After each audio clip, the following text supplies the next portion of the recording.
Morning, everyone. Morning. We're all aware, Cookie Beardmore's funeral is at 10:30, so we're going to be terse with our agenda. First of all, is there any committee reports that absolutely have to be done today if we get to that point? Okay, if we need to, we can do them next week then. Sure. Okay, our agenda, any additions or corrections to the agenda? Is there a motion to approve the agenda? Second. It's been moved and seconded to approve the agenda. Any discussion on that motion? Hearing none, all in favor, say aye. Aye. Opposed? Motion carried, agenda approved. We have attached minutes to the Monday, November 28th meeting. Any additions or clarifications needed for those minutes? I'll make a motion to approve the minutes as written. Second that motion. It's been moved and seconded to approve the minutes of the November 28th supervisor meeting. Any discussion on that motion? Okay, we'll go to the motion. All in favor, say aye. Aye. Opposed, same sign. Motion carried, minutes approved. Stacy just walked in. First on the agenda is RSVP. Come on in, Stacy. We're going to start right off with you. Are you starting with me? Yes. So, Stacy Van Tiger's here. She represents RSVP and is also going to represent foster grandparents today with the request for fiscal year 18 funding. Go ahead. Okay. Stacy? If you're looking at our packet, we're looking at level funding again. We're asking for level funding, no increases. Here I am breaking my speak up rule by saying, Federal funding next year for us for RSVP, $25,795, that's our current. Looking at July 1, we're gonna be boosted to 40,000. When they had the federal cuts about 5-6 years ago, tons of RSVPs across the nation closed, and we were able to hang on. And so they're going to boost programs that are below 40,000 up to 40,000 so that we can sustain our programs. So that's looking at a nice increase into our community. State funding, I get 7,468, and they've added an additional 1,000 each year for training so that we can attend training to help build programs, to help staff deal with the changes in grant writing and things like that. Federal funding for the foster grandparent program remains the same at $55,142.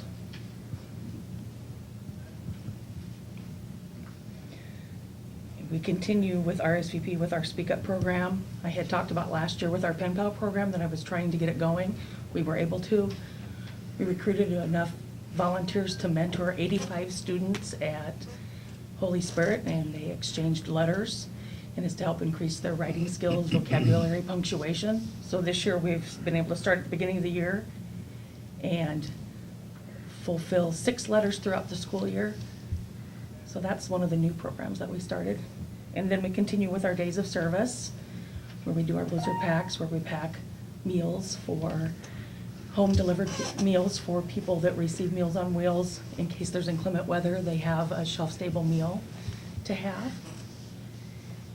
I know you guys kind of want to expedite this morning, so if there's any questions you have for me. In regards to your request for funding, do you have a written document that you could later submit to us or something? I have it. You have I that? just forgot to Okay. get Oh, I was copies. gonna say, I have packets that I Okay, need for generally- everybody. Yeah, Okay. yeah. Generally, I have Courtney, those. Okay, Courtney okay. will duplicate that for us then. Okay. I you've already made done that enough then. copies for everybody. Okay. Thank you. All the information of our programming, I have in those packets for both RSVP Okay, and good. foster grandparents, so that you may read through that and become familiar Yeah, with and a the lot reason of I the things we brought that do. up is after the first year when we finalized the You budget. can look at your when numbers. we- Yep. It's a great recall for us. Yeah, I think we had to have those to Courtney by the, Yeah. I Just don't remember, it forgot to was. lay 'em in here. I can go grab them if you want them now. Yeah. or I And there's can- one for each of you, so. Yeah. All right. we'll And what reach would out. you say you're funding, we're currently funding how much, RSVP? 9,000 for RSVP, 1,000 for FGP. That's right, okay. And that's our match money for that, those federal dollars. Even though we're gonna be receiving that boost, we still have enough local match with the fundraising that we do on our own besides the requests with our golf outing, our neighborhood savings card, the ads we sell in our newsletter. We should still be able to meet that match to bring those federal dollars here. Okay. So primarily it's going to match in order to acquire federal dollars. Mhm. Federal and the state, it helps meet that match for both. Okay. Yeah, I of course served with Stacy and Melanie with the RSVP and foster grandparents, and I've enjoyed it very much, and they do a lot of good things in the community. So I know if there's other questions, I'll probably be coming on behalf of the board to ask you. Sure. Are there any right now for Stacy? I don't have any. No, I just want to make one comment. It's a program that's been going on for years, and I'll tell you what, for the elderly, with the foster grandparents and that, it's a social life for them. I mean, it's just an incentive for them to. You know, you look at it, it's a Move on. win-win. It's a Yeah. win-win. You're giving people a purpose to do things, and then in that purpose, you're serving other people in our community. Yes. Students are mentored, you know, people that rely on services at home. There's volunteers that help with those things too, so. Did they change any of the regulations on the requirements for foster grandparents as far as income? No, that has remained the same. That's one of the downsides of that whole program. It makes it very, very tough because it's pretty modest. Mhm. It's a Yeah. pretty modest income to qualify for that program.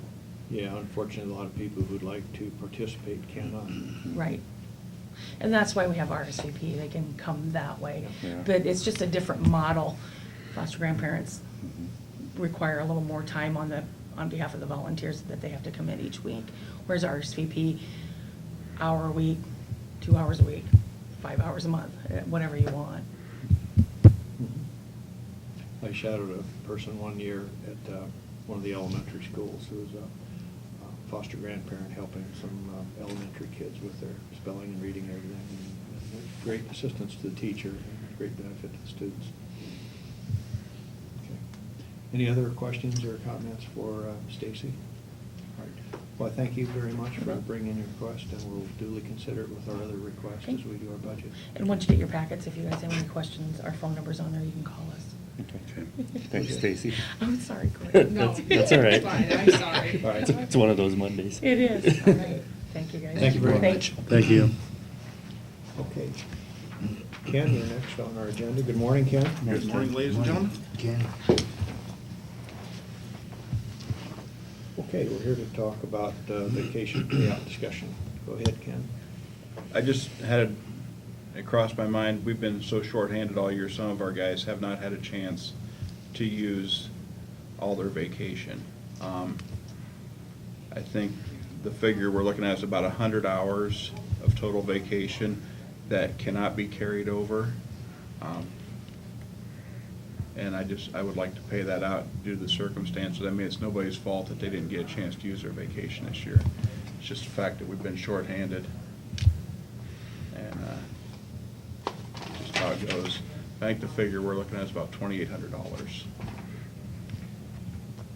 And if need be, I could save that until towards the end of the budget and make sure I've got the money in there before we pay that out, so it doesn't become a problem.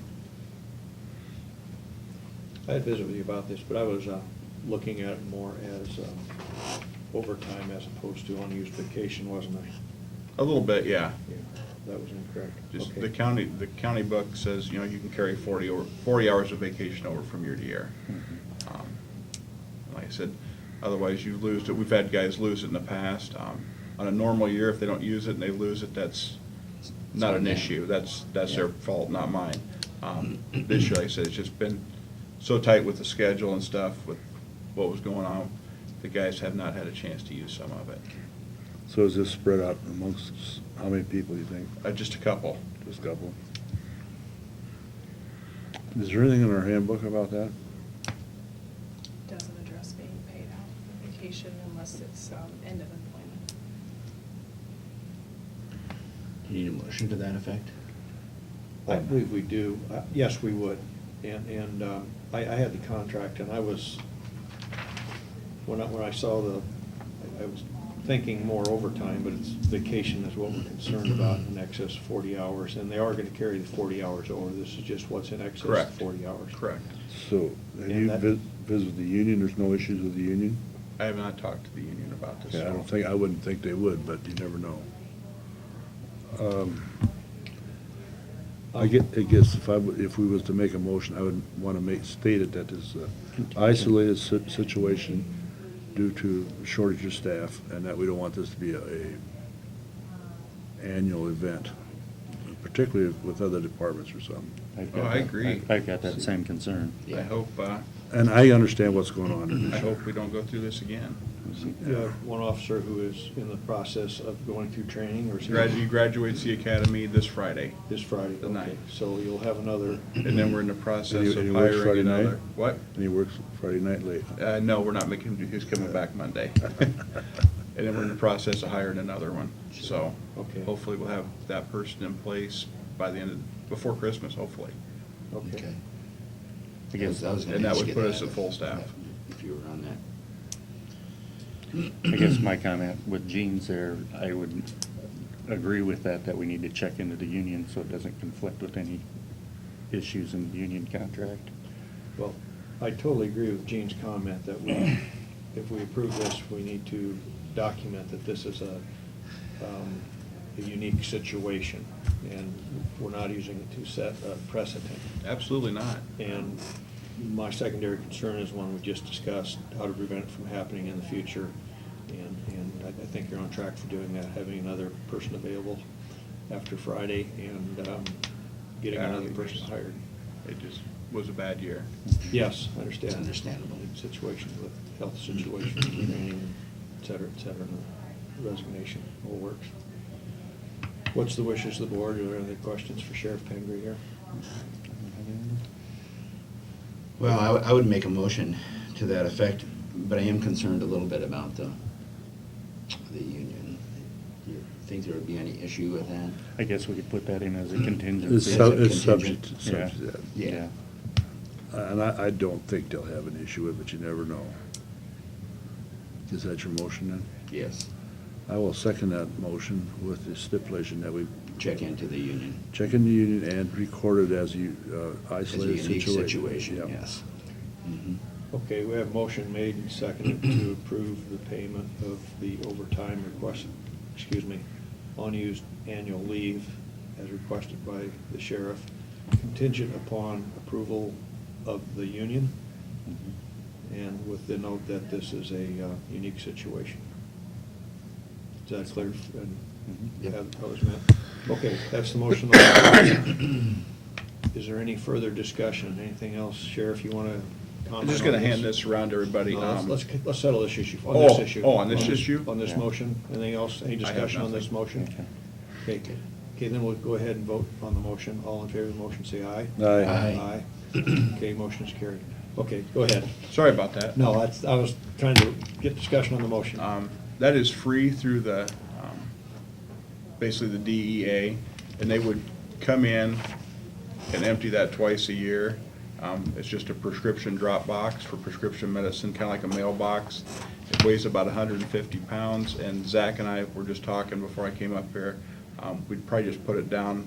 We wouldn't attach it to the wall or the floor or anything, but we'd just put it down there right by the defibrillator in the hallway. It's kind of out of the way there. We'd advertise that we have this, and hopefully people would take advantage of it with all the problems we've had with prescription drug problems lately. Sure. You're not gonna fasten it down? No, it weighs 150 pounds, and there's cameras right there. I'm not too worried Okay. about anybody lugging it off. So if they do walk off it, they're gonna get their picture taken? They're gonna have their picture taken. Good enough. It's right outside the jail door anyway, so the jailers Well, I there, know, so- but you know, there's some ballsy people around. Yeah, I know the city from time to time has a deal, I know they sat in the lobby of Hy-Vee where they've taken in prescription drugs and disposed of them. And I'm glad the county is doing it as well here, so does anybody have any issue with that? No, I Or don't. do you, your auditor's got off to the courthouse, obviously. Just as long as it's in a place that's not gonna be in the way, and it sounds like it's gonna be in a good place, so. All right, looks like it's okay. then. All right. I think that's any issues with it. No. Okay, anything else for me? All right. Thanks, you very Ken. much. All right. Thank you. Thanks, Have a good Ken. day, everybody. Okay. Morning, Dave. Morning, everyone. Good morning, Dave. Morning, Dave. All right. You want to start with Weed Commissioner report? I do. Becky prepared this with the help of Tony and Earl, all the chemicals that we used, and questioned Earl on our performance weed-wise in the county. There's, the back page is a place for the chairman of the supervisor to sign, or submit that, I think, both electronically and hard copy to IDALS. Anything unique on this weed report? We're doing one every year. No, we're using more chemicals, but we've got Tony here spraying the roadside, so there was a period where we didn't put a lot on the roadsides, just because we didn't have the people to do it. And, I think we're getting a little better thistle control, a little brush control. He's cutting brush right now. I see you bought a lot of Tordon, that's your brush control spray. Yeah, I think Stump trigger. 51 quarts or 51 pints in there. Yeah, so our chemical, it's kind of going back when Norbert was spraying pretty heavily back in those days when he was pretty active, and then he retired, and we kind of went through some part-time help that wasn't as active.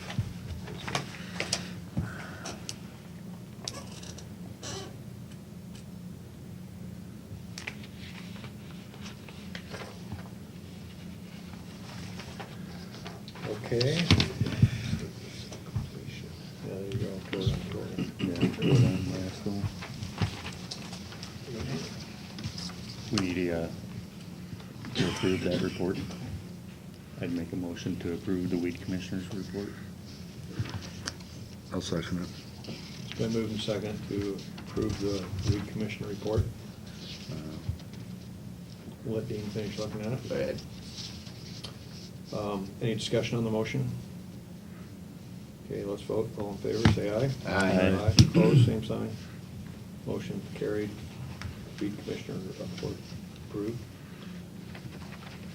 If I do the utility, or the certificates of completion next, we had 5 box culverts this year. 2 were funded with federal funds. BROS, Pren 157 and 158, they were done by Peterson Contractors. They were 80/20. I think we know one was over by John Ely and the other one was south of Carroll on the township line. That they did. They used 19 and a half of their 25 days and did a real nice job. Since this is federal aid, we did it on one of these to where I sign off on behalf of the board. Now, I'm pretty sure we've got a current form on that, and that's usually what I do on federal aid, is sign off. You may have to sign off on the final voucher, but wanted you to know that I was gonna do that. The other certificate is for the 3 local projects, 2 up kind of Breeda Way and the 1 down Templeton Way. And they were done by Midwest Contracting. And they made it under the wire. This one needs to be approved and accepted by the Board of Supervisors since they are local projects. And so that one would need some action on your part to approve that, or I will also move to approve the certification of completion of those 3 box culverts. I'll second that motion. It's been moved and seconded to approve the completion of these various box culvert projects. Is there any discussion on the motion? Hearing vote, all in favor, say aye. Aye. Opposed, same sign. Motion carried. I'll just keep going if it's okay, Neil. Please. I've got 3 utility permits. The first one is a private electrical line going across the road. I believe George Smith has already bored this across the road. I'm not really sure. We've got a couple of these lately. The utility or Mid-American wasn't involved in it. We asked them to do this just so we've got a record of it. It's for Ryan Adams up on Concord Avenue, or the OCO north at 12887 Concord Avenue. And again, boring an electrical line from the transformer across the road to the meter. And that's the first one. The next one, in fact, the next 2 are from Windstream. The first Windstream one is a telephone line in section 13 of Union to New Fashion Pork. Apparently it's a 6-pair line that's going along 310th Street for a fairly short distance. Oh, that's hard to read. 500-600 feet is all, running up their driveway into their facility. And the next one from Windstream is north of Halber on Granite Avenue, near 230th Street, and it's a Windstream one, on the edge of the gravel road, and they're going from an existing pedestal to an existing pedestal. They must have problems. They've got some real nice maps in there showing the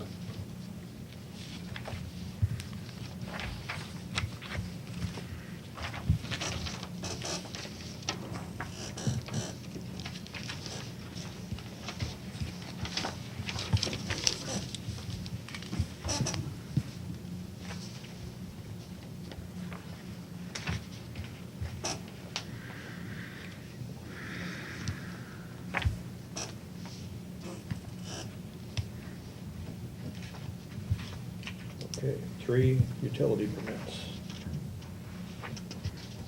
I'll make a motion to approve the utility permits. I'll second that motion. We'll move in second to approve the 3 utility permits. Is there any discussion on that motion? Okay, we'll proceed to vote then. All in favor, say aye. Aye. Aye. Both same sign. Motion is carried. This first one, you can probably sign down by your name, Neil, that the formatting on that was kind of messed up. And these 2 Windstream ones, there should be 2 utility permits inside of each one there. Oh, Dean, you want to pass that one? Sure.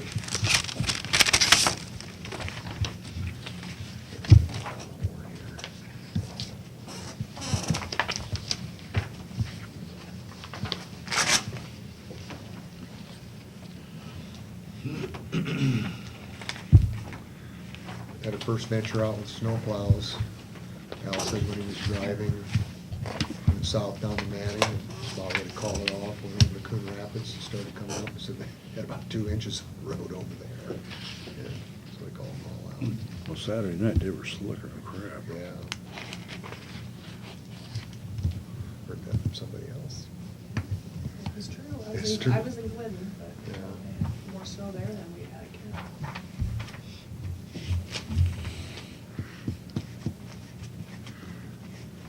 It was enough for me for the rest of the year. Really? That's great. Was there only one of them that needed 2 signatures?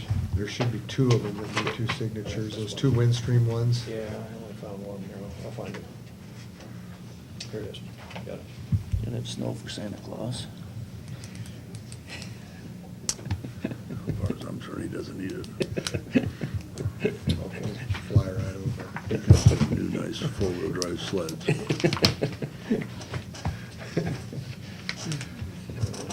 Okay. He's kind of overrated anyway, I have the union one. don't you think? Yeah, I think so too. 112 Washington. Okay, perfect. Sorry Not about that. because of our age. I'm out of here. Thank you very much, Dave. See you guys later. Yep, Okay. see you, Dave. Thanks. Take care. Thanks, Dave. Okay, next on the agenda is to set the public hearing for county home RFPs. My understanding that they're due on the 17th, and we'd like to set a time probably on the 19th when we'd open them. What would you recommend, Courtney? 10 a.m. on December 19th. Okay, is there a motion to that effect? I'll So move to set the public hearing December 19th at 10 a.m. for the county home RFPs. I'll second that. Okay, it's been moved and seconded to set 10 a.m. on December 19th for the public hearing for those Mallard View County home RFPs. Any discussion on that motion? Okay, then let's go ahead and vote. All in favor, say aye. Aye. Pose same sign. That motion is carried. Okay, I think we'll go ahead and do the winter management updates. We have several. New fashion pork, they're changing crop rotation using manure analysis, and that's in section 22 Richland Township. Matt Gailing, section 31 Pleasant Valley, has no change. And then Neil Mulbauer in Section 34, Washington Township, has an original winter management.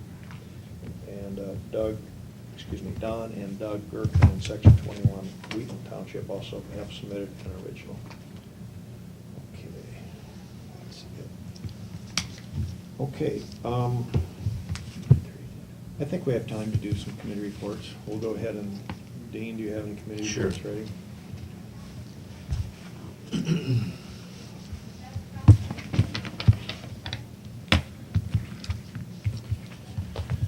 Let's see. I did meet with Pat Gray to get the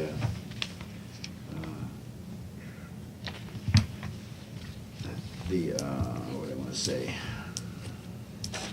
The documentation together for the for EMS billing service. I did that on Wednesday. And let's see, what day was it? It was on Tuesday, Neil, that we went to? It was Tuesday. Yeah. We went to Storm Lake for the North Raccoon Watershed Management Authority meeting up there. And I was somewhat disappointed, I guess, in that the project, they basically have got the projects pretty well decided upon, and before we even, the ink's not even dry, we haven't even voted on it. But, yeah, and I kind of missed that. Neil actually pointed out to me that, and then when I got home, I looked at the map, and They're all there was a in place. map. There was a map with it, that was on the table there that gave the areas that they were focusing on, but it's still a good thing. I think if there's ever any money available down in the future, we're at least in place to receive any federal funding or state funding that's available. So then I had had a Farm Bureau update on Thursday night, and that was my week. This week I've got Region 5 Hazmat on Wednesday. And that's the only thing scheduled. I'm sure there'll probably be something else come up. But Okay, thank you. You said you were going to go to Highway 30. And Highway 30, yeah. I don't have that on here yet, but that's on Tuesday. All right, Gene? Thursday. This last week, Tuesday went down to Des Moines for the Supervisors Executive Board meeting. And of course, I was, being the vice chair, I had to run the nomination for election for the officers. And out of that was, I got some.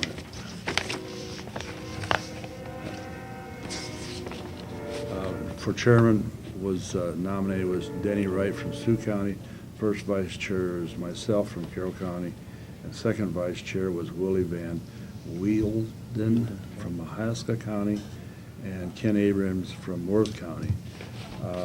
And then ISAC board, Carl Matthews from Humboldt, the immediate past president, Berlin Matthews, past president from Clay County, and then Wayne Clinton from Story County is not going to be there because he did not win his re-election. So to fill his unexpired term, we put Mark Siebesman in there as past president from Sioux County. And those were voted on then at the regular meeting. Then on Tuesday night, we also set up the agenda for spring school. And then the rest of the time was, then the rest of the week, we had ISAC down there, our fall school. And I will say that I thought that they were some of the better meetings that we've had in a long time. At least the content seemed to be better. Nobody handed out handouts, but they're going to be putting them on their website, I guess. And, I just thought it was, I don't know whether it was just the timing of the topics that we had, but it just seemed to be better, as a former supervisor, say more meat and potatoes this time. So, I will say that the fall conferences, this was the last fall conference.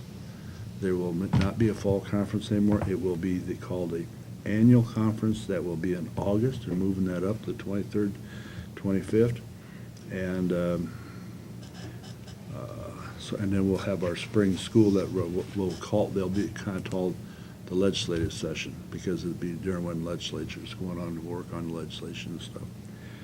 The spring school, that'll be yeah. called the legislative session. So with all these changes, our supervisors retreat, when we do our, some of our other stuff, is gonna be moved up into May, which we usually had more towards August.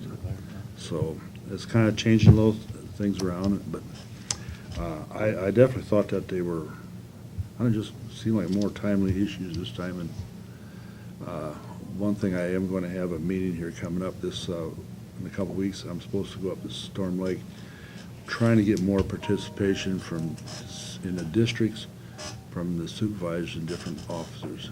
There just seems to be a lack of participation, so. And this week, I have, besides contractors, I've got CADC tomorrow, and then on Thursday is the Highway 30 Coalition. I haven't decided if I'm going to go with that, but then also they have the retirement for those up in Calhoun County. I'd like to get to that. And then on Friday is free. So that's my week. Any questions on the ISAC? If you do, you can let me know. Okay, Marty?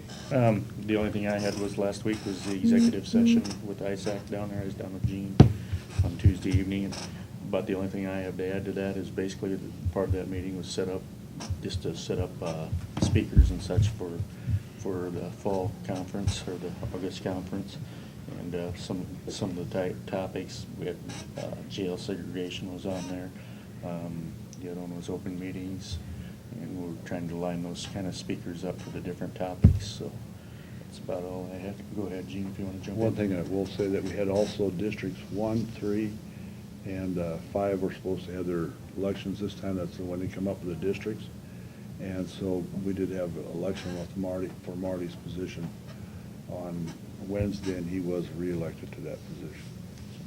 Congratulations. Thank you. And congratulations to Gene for his position as vice president. Absolutely, both of you There you guys. go, both of you. It's good to have a representative from our local board there. But other than that, I don't have a lot. For this week, I need to meet with, get a hold of Clay Adams with Wesco and John Morrow. We're gonna have a meeting sometime this week, talk a little bit about the audit. Try to get to the retirement figure, Nicholas, very well. And then on Friday, I have a Hungry Canyons meeting, and I'll go down to that with Dave down in Anita. So that's all I have. Okay. Myself, Monday, at our meeting, we had made some determinations for Mallard View, and as I was preparing an email to inform Sherry of it, she called me on the phone, so we had a discussion, and then I followed up, sent an email about having the place available by the end of the year, and also the forgiveness of the December rent, and we're very thankful for that. Tuesday, I had an evening, I had an RSVP and foster grandparents meeting. They went over a pretty brief meeting. They had their Veterans Day Service Project where they handed out 380 cards to veterans who went to the Hy-Vee breakfast, which was held at the Legion here. They talked about some of the funding requests, and of course they were here, and they're going to meet with the city in mid-December. They have some different placements from foster grandparents, and I want to state that's kind of hard, as we discussed, to get certain placements because of the income guidelines that disqualifies a lot of people. They're trying to get 2 Walmart grants, one for foster grandparent, one for RSVP. And they're doing their blizzard packs. Stacy's explained some of this. They're going to do about 100 meals for people in case they get snowed in. They're also having a holiday card drive for people, nursing home residents, which I participated in. And they reported on their association meeting, which was November 30th. Also went to the North Raccoon watershed meeting with Dean, and Dean explained the highlights of the fact that some of these, the 2 main projects are all sort of predetermined, and I've got mixed emotions. It's good that they have everything lined up so that they will be successful in their first ones, and I think we should continue to participate on that. I don't expect any kickback very quick, but at least we'll be available if something comes up. And obviously, if the first program's not successful, there won't be a second one, so we hope the first ones are successful. Thursday, Courtney called and said that the auditors were finishing up their audit of the courthouse, and we just had a brief exit conference where they reviewed what they found in the courthouse, and it kind of like deja vu from last year. Fortunately, no big issues, just little things that we could tidy up on. And I have them here, or they'll be in the audit. But a lot of things that are common with small offices, second-party reviews and things like that, but nothing major on that. Friday, I went to the Farm Credit Open House, and this week, the Nichols, Gary's retirement is about the only thing I have planned. Okay, Court? Could I add one thing while I'm thinking of it, because I don't want to forget this? One of the things we had was a motivational speaker on Thursday, or it would have been a Wednesday afternoon. And I will tell you, if you ever have an opportunity to listen to Michael Kuchar, which is the twin brother of Ashton Kuchar, which Ashton is not his true name, is Christopher. He is one hell of a speaker, and he has quite a story to tell. So it's physical disabilities. He beat death many times. Very good. Courtney, what do we have for next week's agenda? I'll do the radio and newspaper today. Mark had it, but he wanted to switch with me, so that's fine. That's a good idea. It's a bill day. Have on here Maple River sewer fee. Yeah. Okay.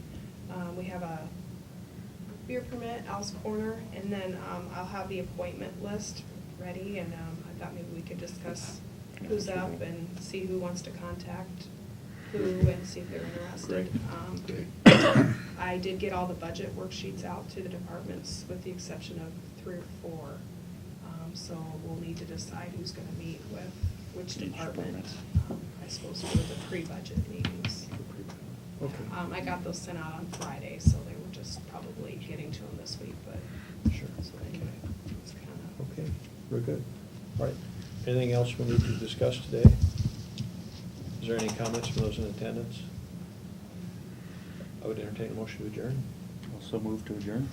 Second that. It's moved, seconded to adjourn. The motion is non-debatable. All in favor of the motion, say aye. Aye. Aye. Opposed, same sign.